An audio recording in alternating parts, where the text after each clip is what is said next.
It's now to discuss is former Israeli intelligence officer Avi Melamed and retired Navy SEAL Mike Sorelli. Avi, I'm going to start with you here. What do you make of this travel ban here on Jewish people? It's kind of dumbfounding that the United States has done this, but no one from Hamas or Palestinians who say death to Israel, they've received a travel ban that we're aware of here.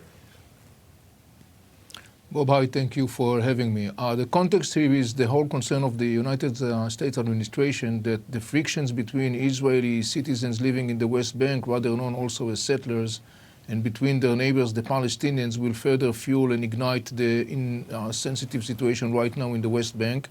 As the war between Israel and Hamas and Gaza Strip is escalating and continuing, the American administration wishes, and also the Israeli government, to try and to limit as much as possible the chance for further ignition of the situation in Gaza Strip. So the American administration puts a lot of pressure on the Israeli government to restrain some elements within those Israeli settlers or Israeli citizens living in the West Bank who are basically kind of like engaged or involved in these frictions with their Palestinian neighbors.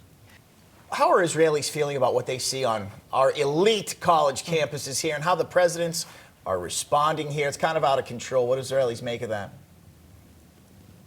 Well, I think many Israelis are deeply disturbed by that, and I think like many Americans are also disturbed by that. I have been saying all along this is a pivotal moment, and I think yesterday we had a great example of that when we saw this hearing of the presidents of the Ivy universities, which was very disturbing to a large extent.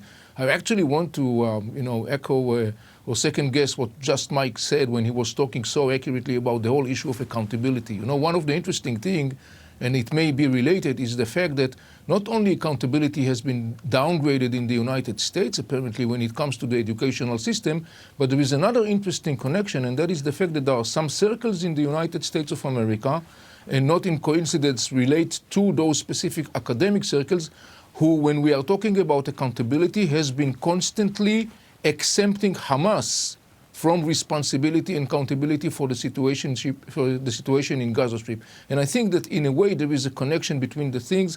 I totally agree with what Mike says about the need to insert the whole concept of accountability and responsibility. Just seems like there isn't any. Right. It's a slippery slope, but it just keeps going. Mike, you brought up a great point there. Avi Melamed, thanks for coming on, sir. Appreciate it.